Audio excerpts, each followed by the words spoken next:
हजरत सैयदना ईसा अलैहिस्सलाम को देख एक बहुत बड़ा शख्स जंजीरों में जकड़ा हुआ था, जिसे हर मुसलमान पढ़ सकेगा, चाहे उसे पढ़ना आता। क्या आपने कभी भी दज्जाल वाली कहानी सुनी है? जी हाँ, आज हम बात करेंगे दज्जाल के बारे में। के पीछे का क्या राज है, क्या स्टोरी है, क्या चीजें, ये सब आज हम जानेंगे। दज्जाल का ज़हूर का मतलब मुझे बिल्कुल भी नहीं पता था, पर मैंने जब गूगल सर्च किया तो मुझे पता चला कि दज्जाल का ज़हूर is the one light which comes. तो जो लाइट होती है ना, जो आती है, तो दिस काइंड ऑफ समथिंग, जो कि मुझे ऑथेंटिक नहीं लग रहा था, बट हाँ, मुझे ऐसा लगा कि मुझे ये वीडियो आपको दिखानी चाहिए कि दज्जाल का ज़हूर क्या होता है, with meaning and with authentic. तो आज की ये वीडियो दज्जाल के ज़हूर के बारे में और फुल एक्सप्लेनेशन है इस वीडियो का। और आज मैं काफ़ी एक्साइटेड हूँ क्योंकि मुझे न्यू चीज़ें एक्सप्लोर करना बहुत ही ज़्यादा अच्छा लगता है। तो बाय द वे, मुझे नहीं पता इसके पीछे की क्या स्टोरी है, हम सब साथ में देखते हैं कि इसके पीछे की क्या स्टोरी है। हमारे नबी करीम सल्लल्लाहु अलैहि वसल्लम के सत्य दुफैल से हम अल्हम्दुलिल्लाह पूरे तरीके से ईमान वाले हैं। आप भी बन जाइए, हम भी बन जाए, और आमीन कहिए। वीडियो देखने से पहले चैनल को सब्सक्राइब कर लीजिए, वीडियो को लाइक कर लीजिए, इंस्टाग्राम पे फॉलो करना बिल्कुल मत भूलिएगा, और चैनल का बेल आइकन जरूर दबाइएगा ताकि जो भी नई वीडियोस आएंगी आपको देखने को मिलेंगी। तो चलिए अपनी प्यार भरी गुफ्तगू बाद में करते हैं और हम वीडियो को स्टार्ट करते हैं। दज्जाल की आमद। कुर्बे कयामत की 10 बड़ी अलामात में से एक अलामत दज्जाल का जाहिर होना भी है। नाजरीन इकराम, अगर आप इस चैनल पर पहली दफा आए हैं तो सच्ची और सबक आमोज कहानियों के लिए चैनल को सब्सक्राइब जरूर कीजिएगा। आपकी मोहब्बत का बहुत शुक्रिया। दज्जाल का फितना तारीख इंसानी की इब्तिदा से लेकर इंतहा तक के तमाम फितनों से बड़ा और खतरनाक फितना है, जिसकी बड़ाई और शिद्दत का अंदाजा इस बात से भी लगाया जा सकता है कि हर एक नबी अलैहिस्सलातु वस्सलाम ने अपनी अपनी उम्मत को दज्जाल का फितना से डराया। दज्जाल का मायनी है बहुत ज्यादा झूठा शख्स, क्योंकि दज्जाल भी हक के साथ बातिल को मिलाकर झूठ बोलेगा, इसलिए इसे दज्जाल कहा गया है। ये अव्वलन खुद को मोमिन जाहिर करेगा और लोगों को भलाई की तरफ बुलाएगा, लेकिन फिर नबूवत का और आखिरकार खुदाई का दावा करेगा। मशहूर है कि उसकी असल यहूद से होगी। हकीमुल उम्मत मुफ्ती अहमद यार खान नईमी रहमतुल्लाह अलैह फरमाते हैं, दज्जाल 2 किस्म के हैं, छोटे और बड़े। छोटे दज्जाल बहुत हुए और होंगे। हर झूठा नबी, झूठा मौलवी, सूफी जो लोगों को गुमराह करें वो दज्जाल हैं। बड़ा दज्जाल सिर्फ एक ही है जो दावा खुदाई करेगा। इमाम मोहम्मद बिन अहमद कुर्तबी रहमतुल्लाह अलैह फरमाते हैं, दज्जाल और कुर्बे क़यामत इसके ज़ाहिर होने पर एतकाद रखना बरहक, और यही अहले सुन्नत बिल अमूम फ़िक़्हाए कराम और मुहद्दिसीन इज़ाम का मसलक है। मुख्तलिफ अहादीस में दज्जाल का हुलिया बताया गया है। इन तमाम को सामने रखने से दज्जाल का जो हुलिया सामने आता है वो ये है कि दज्जाल एक जवान मर्द होगा, दराज कद, और एक आंख से काना होगा, और कानी आंख ऐसी होगी जैसे फूला हुआ अंगूर हो, जबकि इसकी एक आंख खून आलूद होगी। इसका सीना चौड़ा और जरा सा अंदर की तरफ धंसा हुआ होगा।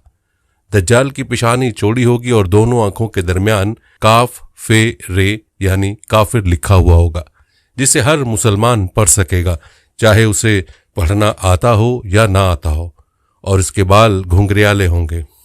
दज्जाल के निकलने से पहले दुनिया की बहुत बुरी हालत होगी, जैसा कि अहादीस मुबारका के मज़ामीन से पता चलता है कि उसके निकलने से 3 साल पहले ही दुनिया में आम कहत फैल जाएगा।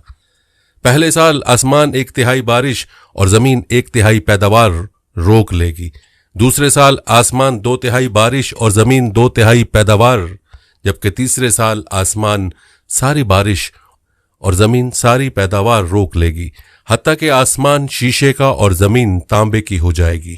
उस खुश्क साली के सबब तमाम चौपाए हलाक हो जाएंगे, फितने और कत्लो गारत गरी आम हो जाएगी, आदमी एक दूसरे को कत्ल और जिला वतन कर रहे होंगे। तब दज्जाल मशरिक की समत एक असबहान या खुरासान नामी शहर से निकलेगा। ग़िज़ाई कहत के अलावा इल्मी और रूहानी कहत भी बर्पा होगा। दीन के सिलसिले में लोगों में ज़ौफ़ पैदा हो चुका होगा। उलमा और दीनदार लोगों की किल्लत होगी। दज्जाल ज़मीन पर 40 दिन रहेगा, जिनमें से एक दिन 1 साल के बराबर, एक दिन 1 माह के बराबर और एक दिन 1 हफ्ते के बराबर, जबकि बाकी अय्याम साल के आम दिनों की तरह होंगे। इस मुद्दत में दज्जाल अपने गधे पर सवार होकर सारी दुनिया का चक्कर लगाएगा। गधे का जुस्सा इतना बड़ा होगा कि दोनों कानों के दरमियानी फासला 40 हाथ के बराबर होगा, और इस गधे की रफ्तार का यह आलम होगा कि 1 कदम उठाएगा तो 1 मील की मुसाफत तय करेगा, और रुए जमीन का कोई मैदानी, सहराई और पहाड़ी इलाका ऐसा बाकी नहीं बचेगा कि जहां वो ना जाए। अलबत्ता मक्का मुकरमा और मदीना तैयबा पर फरिश्तों का पहरा होने की वजह से उनमें दाखिल ना हो सकेगा, बल्कि मदीने के बाहर दलदली जमीन में पड़ाव करेगा और मदीना पाक में जलजले के 3 झटके आएंगे, जिसकी वजह से हर काफिर और मुनाफिक मदीना से भाग निकलेगा और दज्जाल से जा मिलेगा। उस रोज मदीना पाक हर मुनाफिक और फासिक मर्द औरत से खालिस व पाक हो जाएगा। इसीलिए उस दिन का नाम योमुल खल्लास भी है और बाज रिवायत के मुताबिक बैतुल मुकद्दस और कोहतूर पर भी नहीं जा सकेगा। दज्जाल तरह तरह के शोबदों के जरिए लोगों का ईमान बर्बाद करने की कोशिश करेगा। हदीस मुबारका में है कि दज्जाल के साथ रोटियों के पहाड़ होंगे। दज्जाल के पैरोकारों के अलावा बाकी लोग सख्त तकलीफ में होंगे। उसके साथ 2 नहरें होंगी, जिनमें से एक को जन्नत और दूसरी को दोजख कहेगा। दर हकीकत जिसे वो जन्नत का नाम देगा वो दोजख, और जिसे वो दोजख का नाम देगा वो जन्नत होगी। उसके कहने पर आसमान से बारिश बरसेगी और लोगों के सामने वो एक शख्स को कत्ल करके फिर जिंदा कर देगा। दज्जाल के फितनों की वजह से अहले ईमान सख्त परेशानी और तंगी के आलम में भाग कर दुखान नामी एक पहाड़ में पनाह लिए हुए होंगे, लेकिन दज्जाल उनका पीछा करके पहाड़ का घेरा कर लेगा। अहले ईमान सख्त भूख और तकलीफ में मुब्तला होंगे। तब अल्लाह पाक हज़रत सैयदना ईसा अलैहिस्सलाम को नाजिल फरमाएगा। हज़रत सैयदना ईसा अलैहिस्सलाम को देखते ही दज्जाल ऐसे खोलेगा जैसे पानी में नमक घुलता है, और आप अलैहिस्सलाम दज्जाल को मकाम लुत पर कत्ल करें और उसके पैरोकारों में से किसी एक को भी जिंदा न छोड़ेंगे। एक मर्तबा मैं समंदर के सफर पर निकला। मुसाफिरों की कुल तादाद 30 थी और हम सब एक कश्ती पर सवार थे। हमारा सफर इंतहाई इत्मीनान के साथ कट रहा था कि अचानक हवा चलना शुरू हो गई और समुद्र में तूफान आ गया।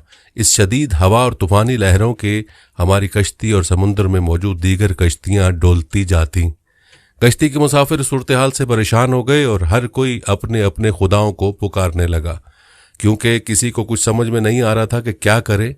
समुद्र से उठने वाली लहर एक सिमत की बजाय हर तरफ से कश्ती को अपनी लपेट में ले रही थी। थक हार के मल्लाह ने भी चप्पू छोड़ दी और एक तरफ बैठ गया।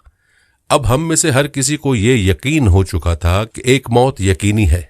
सूरज गुरूब होने का था और इसकी रोशनी आहिस्ता आहिस्ता खत्म होती जा रही थी। शाम का अंधेरा और मंजिल का कोई पता नहीं था। ये भी खबर न थी कि कश्ती किस सिमत में जा रही है और समंदर की लहरें अब कब तक कश्ती को सलामत रहने देंगी। इस खौफ और हरास की हालत में रात गुजर गई और सुबह की हल्की हल्की रोशनी फैलने से हर तरफ उजाला ही उजाला हो गया। कश्ती के रात भर हिचकोले खाने के बाद किसी को कुछ खबर न थी कि हम कहाँ पहुंच गए।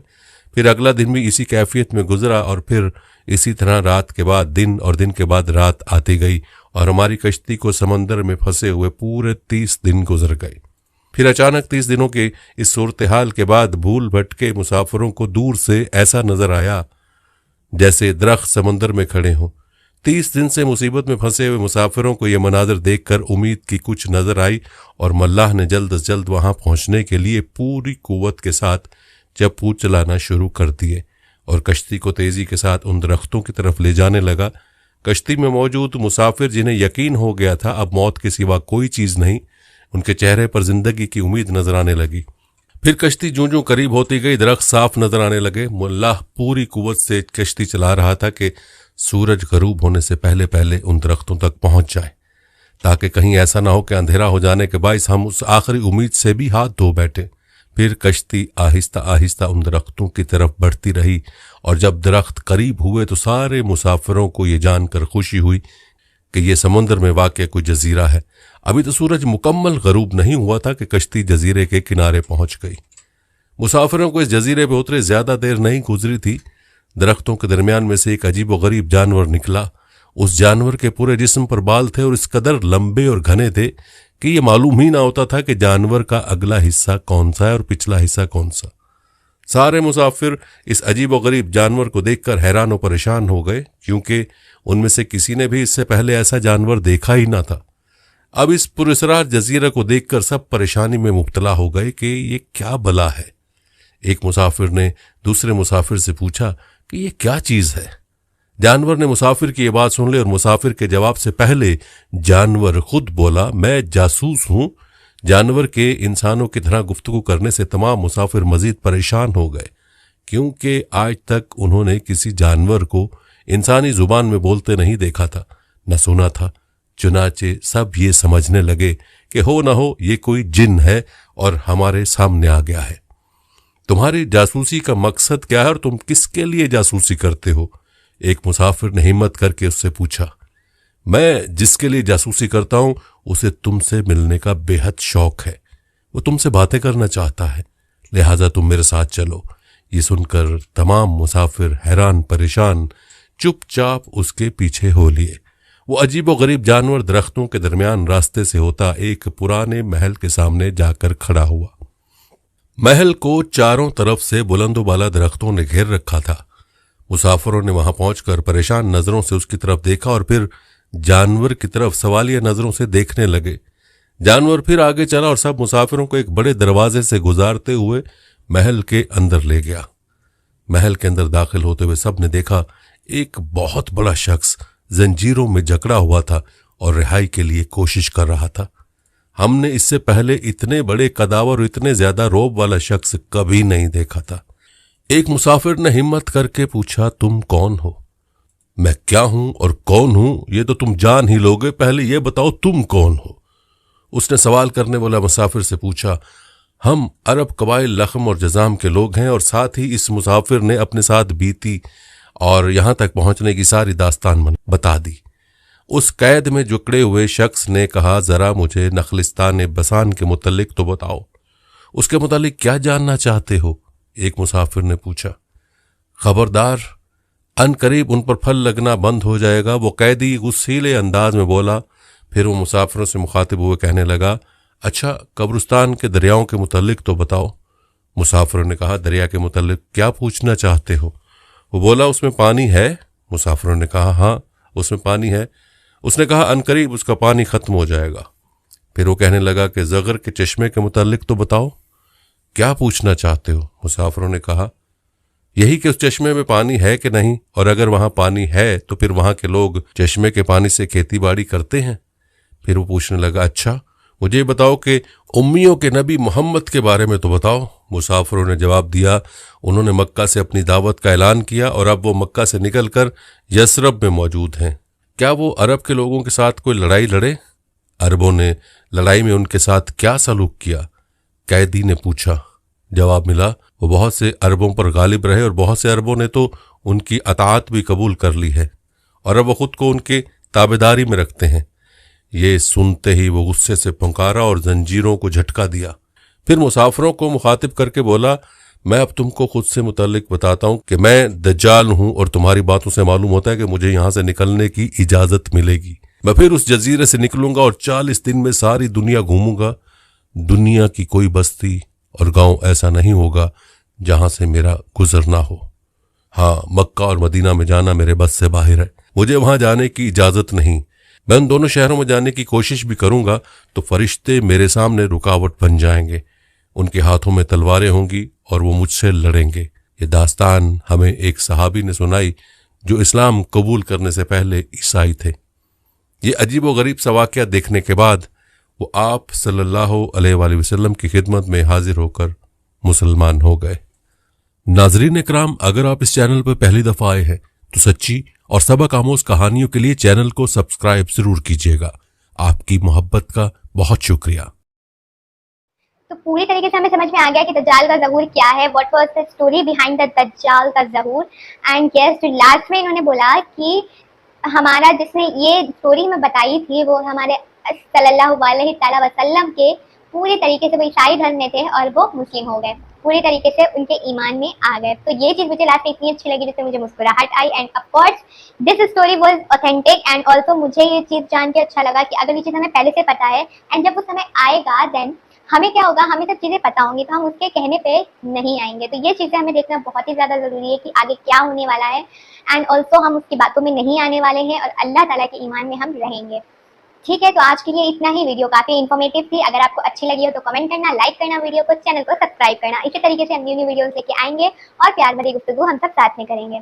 और ऑल्सो हम अल्लाह ताला के लिए उसके इश्क में डूबे रहेंगे और हमारे नबी करीम सल्लल्लाहु अलैहि वसल्लम के सच्चे पैर से हम सब ईमान वाले हो जाएं, सबको हिदायत मिले और हम नेक रास्ते पे चलें। मेरे साथ कहिए आमीन। और यहीं पे वीडियो हम खत्म करते हैं। अगर आपको अलग अलग कैटेगरीज की वीडियोस देखनी है तो आप अलग अलग प्लेलिस्ट देखिएगा, जिसमें जनरल साइंसेस मिलेंगी, आपको न्यू टेक्नोलॉजी की वीडियोस मिलेंगी एंड इस्लामिक वीडियोस सारी तरह की मिलेंगी।